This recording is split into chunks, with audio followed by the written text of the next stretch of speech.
Hello friends, नमस्कार। This is SP. अधिगम मंच चैनल पर आपका स्वागत है। फ्रेंड्स, हम प्रेजेंट हुए हैं एक नई वीडियो के साथ जो कि रहने वाली है संविधान प्रश्नोत्तरी भाग 4। संविधान प्रश्नोत्तरी भाग 4 में आज हम इम्पोर्टेंट क्वेश्चंस डिस्कस करने वाले हैं। तो फ्रेंड्स, आइए शुरू करते हैं ये इम्पोर्टेंट सीरीज़। तो ये रहा इस सीरीज़ का पहला क्वेश्चन। फ्रेंड्स, संविधान से संबंधित इस सीरीज़ का ये रहा पहला क्वेश्चन। समाजवाद और धर्मनिरपेक्ष शब्दों को भारतीय संविधान के आमुख प्रिम्बलम में कौन से संवैधानिक संशोधन द्वारा जोड़ा गया। फ्रेंड, क्वेश्चन को दोबारा से सुनिए। जो समाजवाद यानी कि सोशलिज्म एंड धर्मनिरपेक्ष सेकुलरिज्म शब्दों को भारतीय संविधान के प्रिम्बलम में यानी कि प्रस्तावना में कौन से संविधान के संशोधन द्वारा जोड़ा गया, यानी कि 32वां संविधान संशोधन, 42वां संविधान संशोधन, 9वां संविधान संशोधन, या फिर हम बात करें 25वां संविधान संशोधन। फ्रेंड्स, जो दो वर्ड हैं यानी कि यहाँ पे जो दे रखे हैं समाजवाद, सोशलिज्म एंड सेकुलरिज्म यानी कि धर्मनिरपेक्ष, इन दो शब्दों को, ठीक है, यानी कि एक और तीसरा पंथ निरपेक्ष, उनको जो जोड़ा गया भारतीय संविधान की प्रस्तावना में, वो जोड़ा गया भारतीय संविधान के संशोधन 42वें संशोधन द्वारा जोड़ा गया। तो ये रहा पहला क्वेश्चन।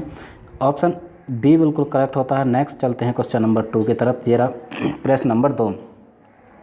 निम्नलिखित में से क्या पंचायती राज के कार्य क्षेत्र प्रीव्यू में नहीं आता। फ्रेंड्स, यहाँ पे हम बात कर रहे हैं पंचायती राज व्यवस्था की, ठीक है। तो पंचायती राज व्यवस्था के जो कार्य क्षेत्र हैं उनमें कौन सा नहीं आता, यहाँ पे नहीं पूछा गया है। ग्रामीण सड़कें, ग्रामोद्योग, कृषि उत्पादन, या फिर डी ऑप्शन की बात करें माध्यमिक शिक्षा। तो फ्रेंड्स, यहाँ पे बिल्कुल करेक्ट जो ऑप्शन रहेगा डी बिल्कुल सही रहेगा। पंचायती राज व्यवस्था की जब भी हम बात करते हैं या फिर पंचायती राज की बात करते हैं तो इसमें माध्यमिक शिक्षा नहीं आती। माध्यमिक शिक्षा को छोड़कर जहाँ पे यहाँ पे सारी चीज़ दी गई हैं, यानी कि ग्रामीण सड़कें, गाँव की सड़कों का विकास, ग्रामोद्योग और कृषि उत्पादन सभी आता है। तो फ्रेंड्स, प्रश्न नंबर 2 का ऑप्शन नंबर डी बिल्कुल सही होता है। अब हम चलते हैं नेक्स्ट अगला क्वेश्चन, यानी कि प्रश्न नंबर 3। मुख्यमंत्री किसके लिए जिम्मेदार नहीं है। मुख्यमंत्री जो होता है, एक राज्य का मुख्यमंत्री यानी कि राज्य का मुखिया किसके प्रति जिम्मेदार नहीं है। राज्य प्रशासन चलाना, कानून और व्यवस्था बनाए रखना, राज्य की सुरक्षा, या फिर हम बात करें इनमें से कोई नहीं। तो किसके लिए जिम्मेदार नहीं है। फ्रेंड्स, हम बात करते हैं यहाँ पे किसके लिए जिम्मेदार नहीं है, तो यहाँ पे सी ऑप्शन बिल्कुल सही होता है, यानी कि राज्य की सुरक्षा। बाकी सभी के लिए किसी भी राज्य का मुख्यमंत्री जिम्मेदार होता है। राज्य की सुरक्षा की यदि हम बात करें फ्रेंड्स, तो राज्य की सुरक्षा यानी कि केंद्र द्वारा निर्धारित होती है। जो आर्मी की जिम्मेदारी जो होती है फ्रेंड्स, सुरक्षा की जिम्मेदारी यानी कि हमारी फ़ौज की जिम्मेदारी वो केंद्र सरकार पर होती है। कोई भी राज्य की सीमा पर सुरक्षा बल तैनात नहीं कर सकता, क्योंकि उसके पास सिर्फ पुलिस होती है, वो अपने आंतरिक मामलों की देखभाल करती है। जब भी सुरक्षा की बात आए तो वो सेंटर यानी कि केंद्र में हमारी जो फौज है वो आती है। तो यहाँ पे प्रश्न नंबर 3 का ऑप्शन नंबर सी बिल्कुल सही होता है, ठीक है। तो प्रश्न नंबर सी बिल्कुल सही होता है, राज्य की सुरक्षा। नेक्स्ट चलते हैं क्वेश्चन नंबर 4। ये रहा क्वेश्चन नंबर 4। भारतीय संविधान की अनुसूचियों में से कौन सी अनुसूची में संविधान के तहत मान्यता प्राप्त भाषाएं सूचीबद्ध हैं।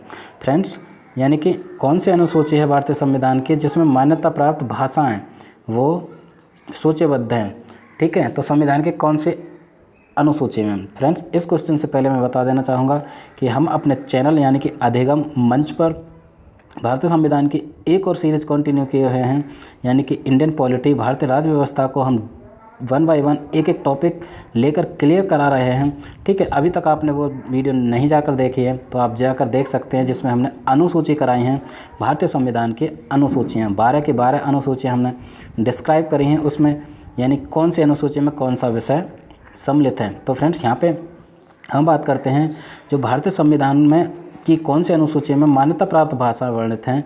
तो 8वीं अनुसूची, 6ठी अनुसूची, 7वीं अनुसूची या फिर 9वीं अनुसूची। तो फ्रेंड्स, भाषाओं की जब भी हम बात करते हैं वो 8वीं अनुसूची में वर्णित हैं, यानी कि 8वीं अनुसूची में सूचीबद्ध हैं।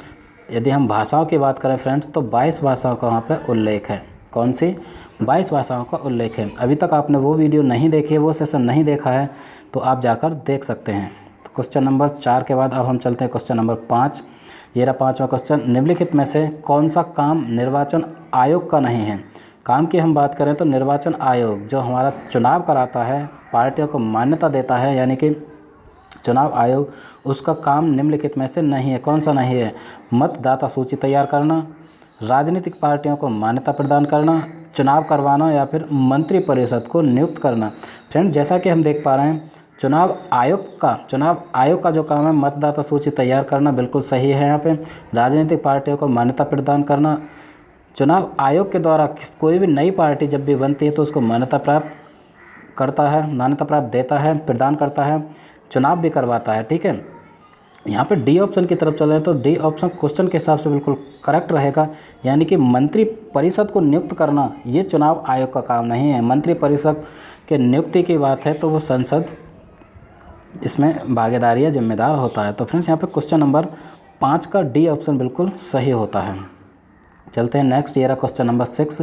फ्रेंड्स, हम जो करा रहे हैं यहाँ पे भारतीय संविधान प्रश्नोत्तरी का भाग 4 करा रहे हैं। इससे पहले हम 5 करा चुके हैं, किसी कारणवश भाग 4 अपलोड नहीं हो पाया था।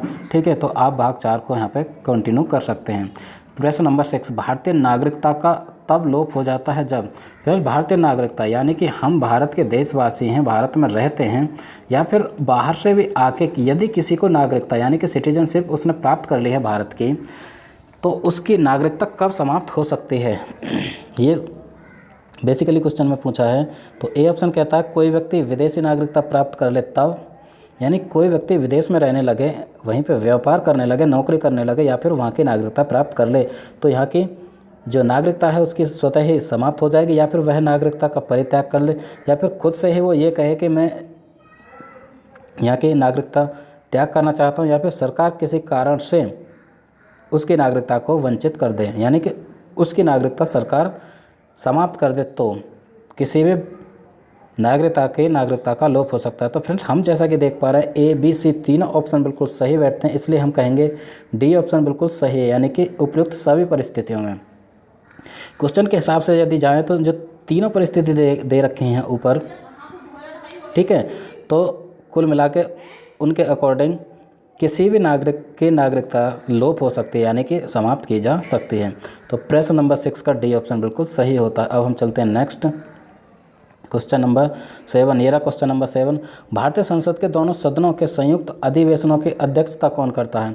फ्रेंड्स, यानी कि भारतीय संसद के 2 सदन हैं, राज्यसभा और लोकसभा, दोनों का यदि संयुक्त अधिवेशन हो तो उसकी अध्यक्षता कौन करता है। प्रधानमंत्री, राष्ट्रपति, लोकसभा अध्यक्ष या फिर राज्यसभा अध्यक्ष। तो कौन करता है फ्रेंड्स, हम बात करें तो यहाँ पे यानी कि संयुक्त अधिवेशन की जो अध्यक्षता करता है वो लोकसभा का अध्यक्ष करता है। क्वेश्चन नंबर 7 का सी ऑप्शन बिल्कुल सही होता है। अब हम चलते हैं क्वेश्चन नंबर 8। ये रहा क्वेश्चन नंबर 8, भारतीय संसद के दोनों सदनों के संयुक्त अधिवेशन की अध्यक्षता कौन करता है। ठीक है फ्रेंड्स, ये क्वेश्चन रिपीट हो गया है। ठीक है, नेक्स्ट यानी कि 5वें पार्ट में हम एक एक्स्ट्रा क्वेश्चन किए हुए हैं, तो इसको यहाँ पे हटाते हैं, यानी कि वो क्वेश्चन रिपीट हो गया है। अब हम चलते हैं नेक्स्ट यानी कि क्वेश्चन नंबर 9। ये रहा प्रश्न नंबर 9, नए प्रदेश सृजन व उसकी सीमा निर्धारित करने का अधिकार किसमें है। यदि कोई राज्य नया बनता है, यानी कि किसी तरह से एक राज्य से दूसरा राज्य का सृजन किया जाता है, तो उसकी सीमा का निर्धारण या फिर प्रदेश का सृजन, ठीक है, मतलब किसके पास इसका अधिकार है कि वो किसी भी राज्य की सीमा निर्धारित करे और नए राज्य का सृजन करे। राज्यसभा, कैबिनेट, राष्ट्रपति या फिर केंद्रीय संसद।